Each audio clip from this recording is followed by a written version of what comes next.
Hello दोस्तों, नमस्कार। आपका स्वागत करती हूँ डीएनपी इंडिया में। इस वक्त की 10 बड़ी खबरों से हम आपको रूबरू कराते हैं। तो आइए शुरुआत करते हैं खबरों का सिलसिला।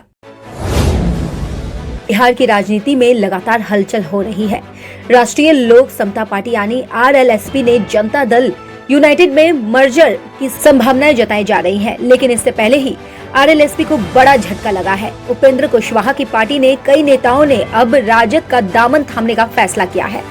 उपेंद्र कुशवाहा की पार्टी आरएलएसपी के प्रदेश अध्यक्ष वीरेंद्र कुशवाहा, प्रदेश महासचिव निर्मल कुशवाहा महिला सेल की मधु मंजरी कार्यकर्ताओं के साथ आरजेडी में शामिल हो रहे हैं। पश्चिम बंगाल की नंदीग्राम सीट से आज भारतीय जनता पार्टी यानी बीजेपी प्रत्याशी शुभेंदु अधिकारी ने पर्चा भरा। नामांकन से पहले शुभेंदु ने मंदिरों में दर्शन किए। उनके साथ 3 केंद्रीय मंत्री स्मृति ईरानी, बाबुल सुप्रियो और धर्मेंद्र प्रधान मौजूद रहे। 10 मार्च को इस सीट से तृणमूल कांग्रेस यानी टीएमसी प्रत्याशी ममता बनर्जी ने नामांकन दाखिल किया था।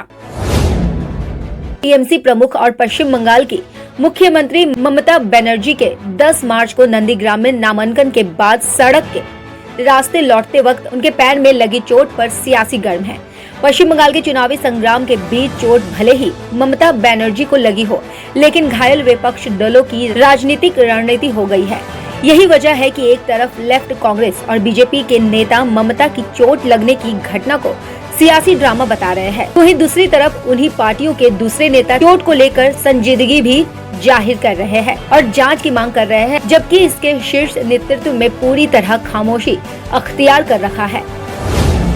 राजस्थान के मुख्यमंत्री अशोक गहलोत ने एक बार फिर प्रधानमंत्री नरेंद्र मोदी पर तीखा वार किया है।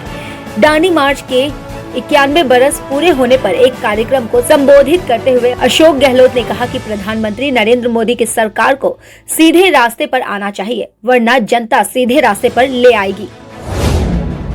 उत्तर प्रदेश के हरदोई जिले में एक युवती से सिपाही पर गंभीर आरोप लगाए गए हैं। युवती ने रेप, दलित एक्ट और लव जिहाद बनाए नए कानून उत्तर प्रदेश विधि विरुद्ध धर्म संपरिवर्तन प्रतिषेध विधेयक 2021 के तहत मामला दर्ज कराया है। आरोप है कि सिपाही ने अपना धर्म बदलकर उसके साथ 6 साल तक यौन शोषण किया और 3 बार गर्भपात भी कराया। युवती उन्नाव जनपद के सफीर थाना इलाके की रहने वाली है। राष्ट्रीय राजधानी दिल्ली में अनाधिकृत रूप से संचालित पैथोलॉजी लैब से जुड़े मामले में शुक्रवार को दिल्ली हाई कोर्ट में सुनवाई हुई है। दिल्ली हाई कोर्ट ने इस मामले पर दिल्ली सरकार से जवाब मांगा था। हाई कोर्ट में सुनवाई के दौरान दिल्ली सरकार ने अपना जवाब दाखिल करने के लिए 10 दिन का समय और देने की मांग की है। दिल्ली सरकार को अपने जवाब में ये बताना होगा कि उनके ओर से कोरोना टेस्टिंग के लिए प्रयोग में लाई जा रही सभी लैब क्या मान्यता प्राप्त है या नहीं। सुप्रीम कोर्ट ने सीबीआई के स्थायी निदेशक की नियुक्ति के लिए एनजीओ कॉमन कॉज की ओर से दाखिल जनहित याचिका पर केंद्र सरकार को नोटिस जारी कर 2 हफ्ते में जवाब मांगा है। याचिका में आरोप लगाया गया है कि अंतरिम निदेशक को इतने लंबे समय तक नहीं होना चाहिए, बल्कि सीबीआई डायरेक्टर के रिटायरमेंट से पहले ही एक नए डायरेक्टर की नियुक्ति की प्रक्रिया पूरी हो जानी चाहिए। पाकिस्तान के साइंस और टेक्नोलॉजी मंत्री अक्सर कुछ न कुछ ऐसा कर जाते हैं जो सोशल मीडिया पर वायरल हो जाता है और लोग उन्हें ट्रोल करना शुरू कर देते हैं। फवाद चौधरी ने भी कुछ ऐसा ही किया है।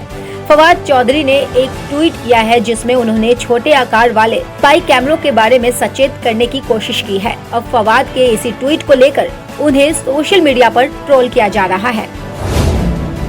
पूजा भट्ट स्टार नेटफ्लिक्स की सीरीज बॉम्बे बेगम्स विवादों में आ गई है। इस सीरीज पर बच्चों का अनुचित तरीके से चित्रण करने का आरोप लगाया गया है। इसकी वजह से राष्ट्रीय बाल अधिकारी संरक्षण आयोग यानी NCPCR ने इस वेब सीरीज की स्ट्रीमिंग को रोकने की मांग की है। बॉम्बे बेगम्स के इस सीन्स को लेकर ट्विटर पर काफी दिनों से बवाल हो रहा है। कोरोना काल का सबसे बड़ा कहर अमेरिका पर बनकर टूटा और 5 लाख से अधिक लोगों को अपनी जान गंवानी पड़ी। वहीं अमेरिकी राष्ट्रपति जो बाइडेन ने ऐलान किया है कि 1 मई तक सभी वयस्क कोरोना वैक्सीन लगवाने के पात्र हो जाएंगे। यानी 1 मई से अमेरिका में वैक्सीनेशन का दरवाजा हर किसी के लिए खोल दिया जाएगा। अमेरिका में भी अभी भारत की तरह स्वास्थ्य कर्मियों, कोरोना वॉरियर्स, बुजुर्ग और बीमार लोगों को वैक्सीन लगाने में प्राथमिकता दी जा रही है। खबरों की और जानकारी के लिए देखते रहिए डीएनपी इंडिया। नमस्कार।